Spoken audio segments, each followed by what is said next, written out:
This one's from Vietnam. We got an email from this. Remember, you can email the show, love, hate, death threats, and Medal of Honor suggestions if you like them. We got this email. Pink Flower Jesse. Here's a Green Beret for Medal of Honor Monday. Look at Bennie Adkins. I know I should send the citation, but it's incredibly long and doesn't mention on top of fighting the Viet Cong and the Vietnamese, they had a train and they had to train a tiger that smelled blood. I did not know that. Okay. Well, either way, without further ado, from Vietnam, guys will never get the amount of respect they deserve. Here's one for Bennie G Adkins, born in Waurika, Oklahoma. Current population there is 1,800. Tiny town in Oklahoma. Let's find out what he did. Ready, aim, honoring those who went above and beyond. It's Medal of Honor Monday.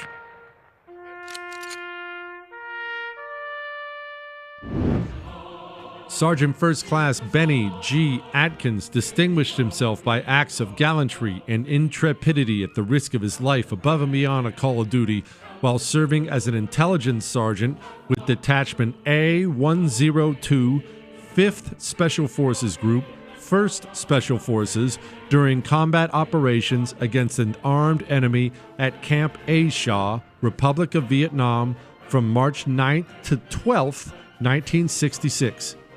When the camp was attacked by a large North Vietnamese and Viet Cong force in the early morning hours, Sergeant First Class Adkins rushed through intense enemy fire and manned a mortar position, continually adjusting fire for the camp despite incurring wounds as the mortar pit received several direct hits from enemy mortars.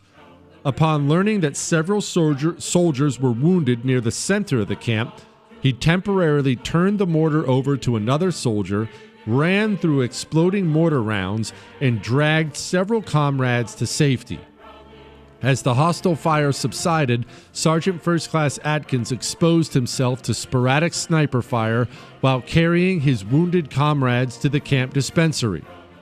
When Sergeant First Class Adkins and his group of defenders came under heavy small arms fire from members of the Civilian Irregular Defense Group that had defected to fight with the North Vietnamese, he maneuvered outside the camp to evacuate a seriously wounded American and draw fire, all while successfully covering the rescue. When a resupply airdrop landed outside of the camp perimeter, Sergeant First Class Adkins again moved outside of the camp walls to retrieve much-needed supplies. During the early morning hours of March 10th, 1966, enemy forces launched their main attack, and within 2 hours, Sergeant First Class Adkins was the only man firing a mortar weapon. When all mortar rounds were expended, Sergeant First Class Adkins began placing effective recoilless rifle fire upon enemy positions.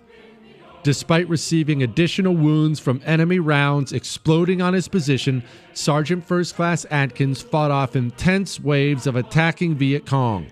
Sergeant First Class Adkins eliminated numerous insurgents with small arms fire after withdrawing to a communications bunker with several soldiers. Running extremely low on ammunition, he returned to the mortar pit, gathered vital ammunition, and ran through intense fire back to the bunker.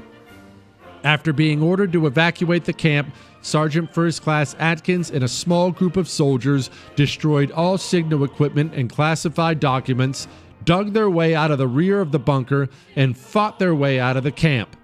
While carrying a wounded soldier to the extraction point, he learned that the last helicopter had already departed.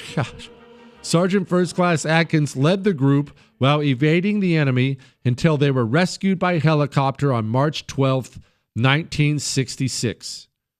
During the 38-hour battle and 48 hours of escape and evasion, fighting with mortars, machine guns, recoilless rifles, small arms, and hand grenades, it was estimated that Sergeant First Class Adkins had killed between 135 and 175 of the enemy while sustaining 18 different wounds to his body.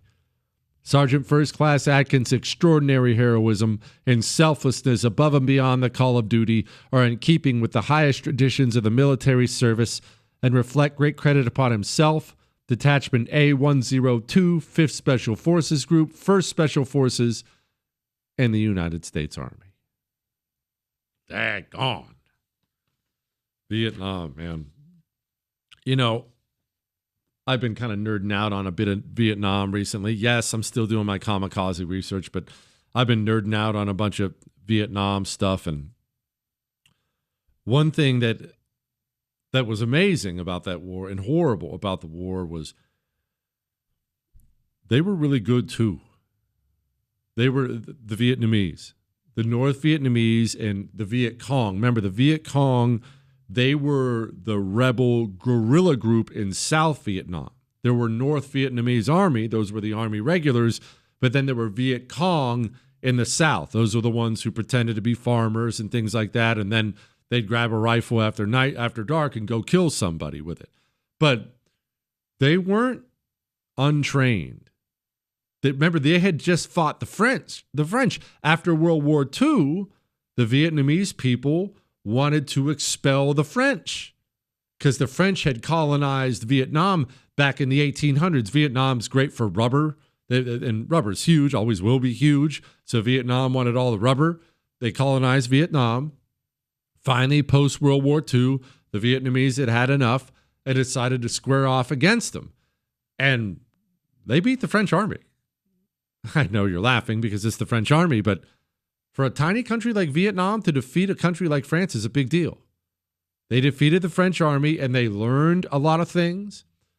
All those tunnels, you remember hearing about all the tunnels. Surely if you know anything about Vietnam, you know that they have this huge underground network of tunnels, many of them connected. We're talking underground hospitals and places people sleep and vast. It's vast.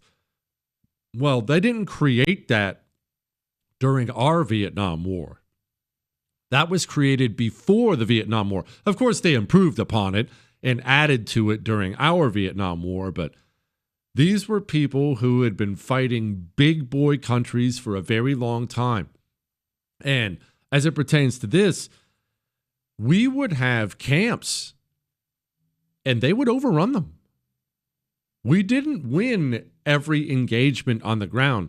These were very, very capable infiltrators, and they were true believers. Many of them were true believers.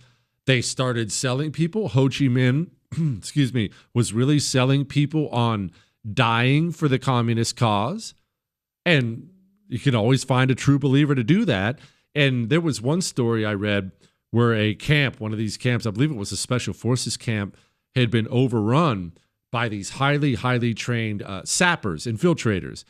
And they got into the camp and killed a bunch of people. And of course, a bunch of them had been killed as well. Look, you infiltrate a camp full of Green Berets, you're going to take some casualties too. But the guys who they had killed, I believe they had headbands on them. I think they were headbands that said, "We came here to die." Very difficult to defeat an enemy like that. And the Vietnam guys, our Vietnam guys, were thrown into a world of crap against a very capable enemy.